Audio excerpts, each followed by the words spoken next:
Welcome to lecture 61 on essentials of topology. From this lecture, we will initiate the study of concept of separation axioms. Begin with what separation axioms mean. The idea behind the concept is this is separation of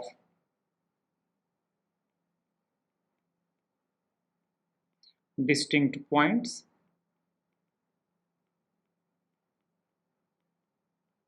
or closed sets by using open sets. What exactly we have to do is that, for example, if we are having a space, let us take some points here. Our motive is to find out some open sets containing distinct points. It may happen that these open sets may intersect or they may be disjoint. That will depend on the axioms which we will study. Even we have to see that if we are taking an open set or if we are taking a point and a closed set, our motive will be to find out open sets. One is containing this point and one is containing this closed set. So these are the concepts which we will study under the notion of separation axioms. Even in the literature, there are more than 10 separation axioms. Even we have also studied some of the separation axioms. We are coming on that. And these axioms are known as T0, T1 is T2 and so on. Question is we are saying that this is a separation axiom. But notation what we are using, that is T0, T1, T2 and so on. This is because of this German word, and that is known as Trennung's axiom. This is written as Trennung's axiom, and its meaning is separation axiom.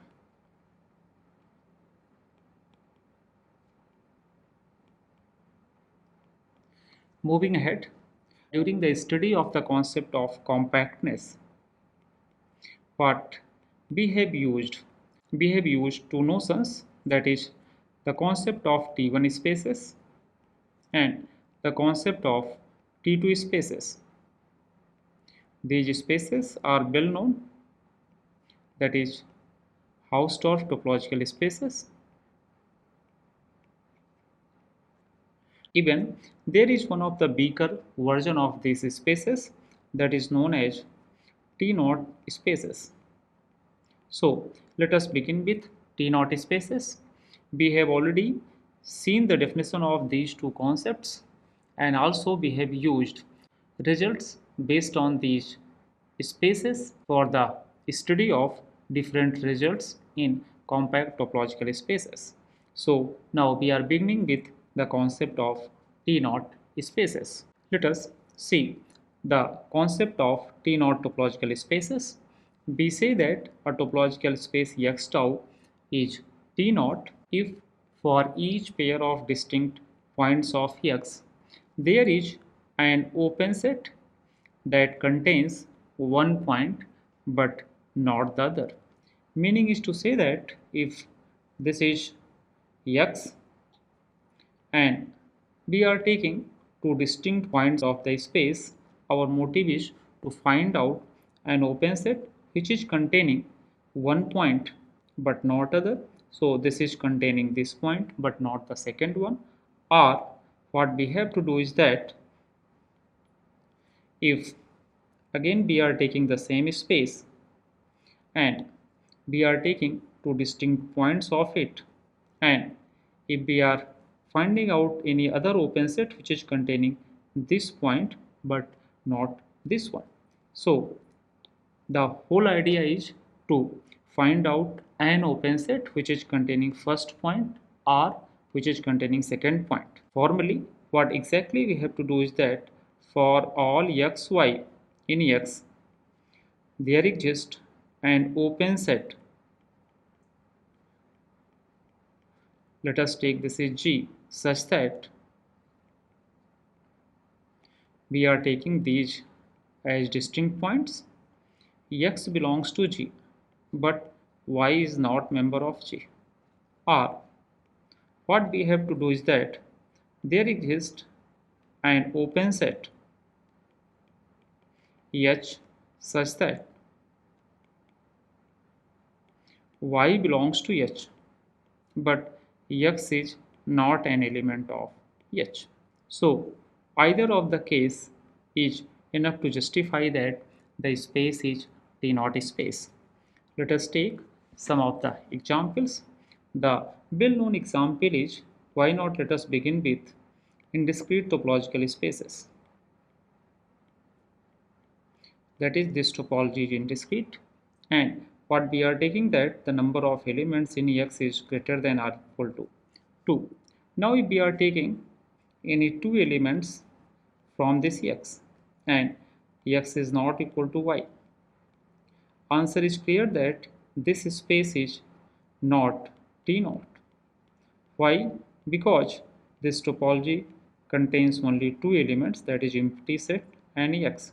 There is only one open set which is containing both the points. So this is our first example.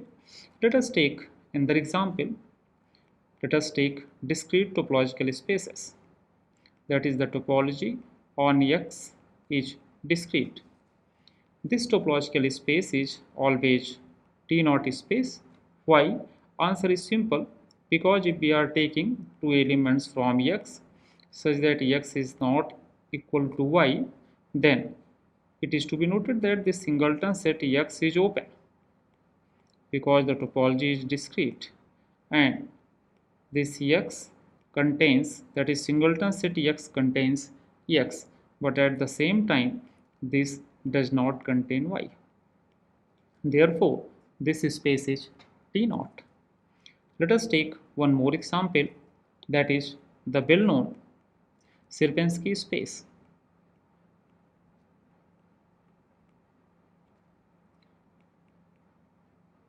What the space is? For example, if we are having X as two element set, let us take the topology tau as collection of empty set X and singleton set A. This space is T naught space. Why? Because if we are taking two elements of X, let us take A and B. Now there exists an open set, that is singleton set A, and it is to be noted that this contains A, but it is to be noted that B is not an element of this singleton set A. Therefore, Sierpinski space is a T naught space. Moving ahead, let us take some more examples. Even if we are taking matriceable spaces, matriceable spaces are always T naught. Question is why? Answer is simple, because if we are taking this is a metric space, let us take the matriceable space, that is this tau D is metric topology on X. If we are taking any two elements X, Y in X such that X is not equal to Y. So obviously, what about this dxy? This will always be greater than 0. And if this is greater than 0, why not let us take this as r, which is greater than 0. Now if we are looking for this open ball centered at S and radius r by 2, this will always contain X. But at the same time, Y cannot be a member of this open ball. Therefore, this space is a T naught space. Even from here, it is also clear that a real line with Euclidean topology is also a T naught space. Moving ahead, and let us take another example. What we are taking X with cofinite topology. Obviously, the set X here, what we are considering, that is an infinite set. Even if that will be finite, there is no problem because topology will be discrete, and we have shown that discrete topological spaces are T naught. In this case, this is 2 T naught. Why? Answer is simple, because if we are taking any two elements x and y in x is not equal to y. What we can think about this x minus of singleton set X? It is to be noted that this is an open set, and the feature of this open set is that this is containing element y, but note that x cannot be element of this set. Therefore, this space is a T naught space. Thus, we have studied a bigger version of T1 spaces and seen a number of examples. Now, let us move to the concept of T1 spaces, whose definition as well as results we have used when we have studied the concept of compactness. Let us recall the concept of T1 spaces. What we have studied, we say that a topological space X tau is T1 if for each pair of distinct points x and y in X, there is an open set containing x but not y, and at the same time there exists another open set containing y but not x. What exactly the definition says? For example, if we are having this is x, and if we are taking two distinct points of this space, there exist two open set.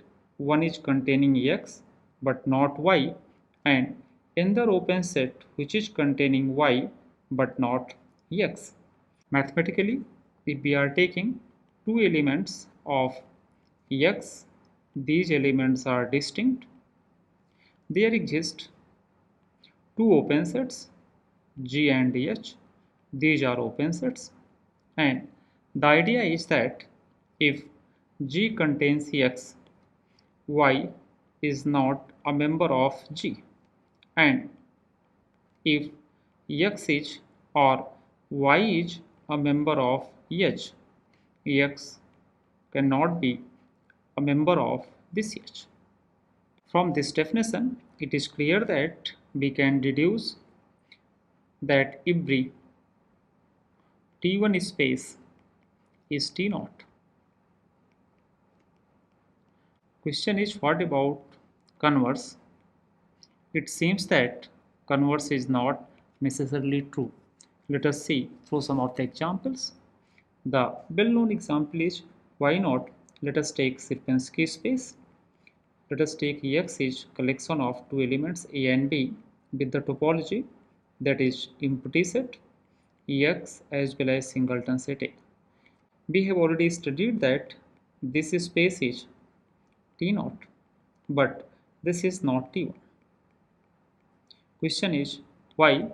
Answer is, if we are taking two elements and these are A and B in X, what we can do, because there are only two open sets X and the singleton set A, what are the features with X? X is containing both the elements. What about singleton set A? Note that the singleton set A is containing A, but this is not containing B. But question comes, what about P? It is to be noted that X is the only open set which is containing P, but at the same time X also contains A. Therefore, this space is not T1. There are some more examples which we have already studied in case of T naught spaces. For example, if we are taking in discrete topological spaces, it is to be noted that these spaces are not T1. Justification is similar what we have seen in case of T naught spaces. Even we can justify that discrete topological spaces, if we are taking a discrete topological space, that will always be T1. If we are talking about metrigeable spaces will always be T1. Why? Justification is similar. Still, let us see it. If we are taking a metric space xt, and let us take a metric topological space, that is tau t is a metric topology. Now, if we are taking two elements x, y in X, and these two are distinct, if these are distinct, we can conclude that this distance is always greater than 0. So why not let us take this distance as r. R is greater than 0. What we can do? We can construct open balls, one centered at X with radius r by 3, and let us take another open ball centered at Y with radius r by 3. It is to be noted that this will always contain X and this will contain Y, but at the same time Y cannot be element of this open ball and X cannot be element of this open ball. Therefore, this space is T1 space. From here, we can also conclude that if we are talking about real line or set of real numbers with Euclidean topology, this is also T1. Even if we are taking a set X with cofinite topology, this space is also a T1 space. So we have seen a number of examples. One example is regarding a space which is T1 or which is T0 but not T1. One example is here which is not a T1 space, and after that we have seen a number of examples of T1 spaces. With these one, let us see some of the results. The first result which we have also used, the result is a topological space x tau is T1 if and only if every single point subset of X is closed. In order to justify it, let us first assume it. Now, if we are assuming that the space x tau is T1, our motive is to justify that every single point subset of X is closed. That is, if we are taking any X in X, let us try to justify that this singleton set X is closed. And if we want to justify that this singleton set X is closed, this is equivalent to justify that its complement is open. And its complement is open, this is equivalent to justify that this set is neighborhood of each of its points. In order to show that this is neighborhood of each of its points, let us take any y in this set, that is x minus of x. It is clear that y cannot equal to x, and if y is not equal to x because the space is T1, what we can say that there exists an open set. Let us take that open set is gy such that y is a member of this gy, but x is not member of gy. It is to be noted that if x is not member of gy, what we can say that this gy will always be a subset of x minus of the singleton set x, and as y is a member of gy, we can write this expression. From this one, it is clear that x minus of x is a neighborhood of y, and therefore x minus of x is an open set. Let us see the converse part of this result. What we are assuming? We are assuming that for all x in X, this singleton set X is closed. Our motive is to justify that this space is a T1 space. In order to justify it, let us take two elements, that is x and y in X, and these two are distinct. Now we can talk about these two singleton sets, singleton set X and singleton set Y. it is to be noted that both will be closed. And if both are closed, what we can conclude that x minus of the singleton set x and this x minus of the singleton set y both are open. Now, what we can conclude from here that x is a member of this x minus of singleton set y, but note that y is not a member of this set. At the same time, what we can conclude that this y is a member of this set, that is x minus of singleton set x, but x is not a member of this set. Therefore, this space, that is x tau, is a T1 space. Moving ahead, and let us see in the result. This result also we have used. The result is stated as if we are having a topological space x tau and we are having a subset A of x, then this x is a limit point of A if and only if each open set containing x contains infinitely many points of A. Now let us assume this part, that is each open set containing x contains infinitely many points of A, and let us try to justify that x is a limit point of A. So our motive is to justify it, and actually this is simple to justify because if we are taking any open set G and if G is containing x, from here what we can conclude? We can conclude that this G minus of the singleton set X intersection A is a non-empty set, and if it is the case, we can say that X is an element of A dash, that is set of limit points of A. For converse, let us assume that this X is an element of A dash, this we are assuming, and now what we have to justify that each open set containing X contains infinitely many points of A. In order to prove it, let us assume that there exists, we are assuming, what we are assuming that there exists an open subset of X, that is G belongs to tau, and this is containing X, such that this intersection of G and A is finite. Now, if we are taking in that set, let us take this is F, which is intersection of G and A minus of this singleton set X.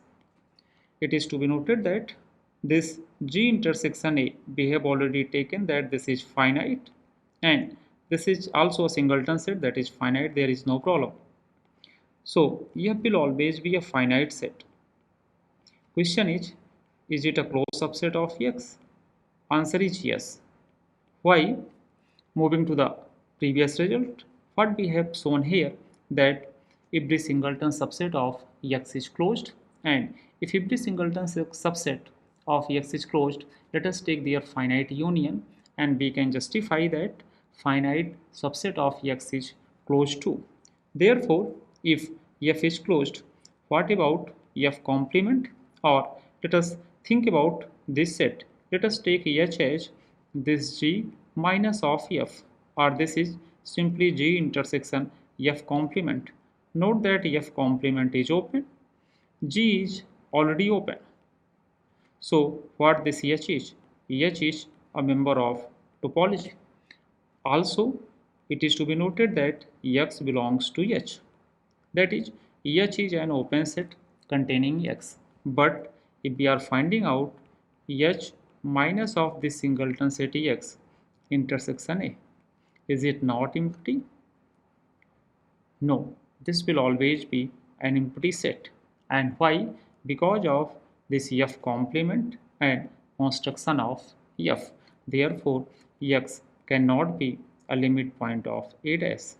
But what we have assumed that X is an element of A dash, thus we have reached to a contradiction, and therefore every open set containing X contains infinitely many points of A. Moving ahead, and let us check the T1ness of continuous image of a T1 space. The statement is here, which is stated as continuous image of a T1 space is not necessarily T1. Question is why? Answer is simple. Let us take a set X consisting of two elements AB. Let us take two topologies on this X. The first one is discrete topology, and second one we are taking tau dash, so that this X tau dash is a Sierpinski space. So here we are taking the topology as empty set X and singleton set A. Now if we are defining a function f from this space X tau to this space X tau dash such that fx is equal to X. Note that this is an identity function. Being this topology discrete, what we can conclude? We can conclude that f is continuous. Also, it is to be noted that discrete topological spaces are always T1 spaces. Therefore, this is a T1 space. But what we have studied? We have studied that this is not T1. Thus, continuous image of a T1 space is not necessarily T1. Question is, what type of images will be T1? Answer is here that closed image of a T1 space is a T1 space. In order to justify it, let us take a closed function from a topological space X tau to Y tau dash. What we are assuming that this function is closed, plus let us take this function surjective to. Also, let us assume that this space is T1. So these are our assumption. What we have to justify that this space is also T1. In order to justify that Y tau dash is T1, let us take two elements Y1, Y2 in Y. These two are distinct elements. Because of surjectiveness, there exists X1, X2 in X such that f of X1 is equal to Y1 and f of X2 is equal to Y2. Also, because this space is a T1 space, what we can conclude? We can conclude that these singleton sets X1 and X2 both are tau closed sets. And if these are closed sets, as function itself is closed, so what we can say that the singleton set f of X1 and the singleton set f of X2 are tau dash closed. And if these are tau dash closed, it means that this singleton set Y and or Y1 and the singleton set Y2 both are tau dash closed, and rest of the thing is trivial now, because this Y minus of this singleton set Y1 and Y minus of this singleton set Y2 are now tau dash open. It is to be noted that Y1 is a member of the set Y minus of Y2, while Y2 is not a member of this open set. Also, what about Y2? Y2 is a member of this set, that is Y minus of Y1, while Y1 is not a member of this open set. Thus, we obtained two open sets such that one is containing Y1 but not Y2, while another containing Y2 but not Y1. Therefore, this space Y tau dash is a T1 space. Further from here, we can conclude that the property of being T1 space is topological, because we have justified that closed image of a T1 space is T1. Moving to the next one, these two are simple results which one can easily justify. The first one is a subspace of a T1 space is T1, and the second result is for T1 spaces x1 tau 1 and x2 tau 2, the product space is also T1. Even this result can be generalized for arbitrary product. We are leaving the proof here, but we will prove the similar result for T2 spaces. These are the references. That's all from this lecture. Thank you.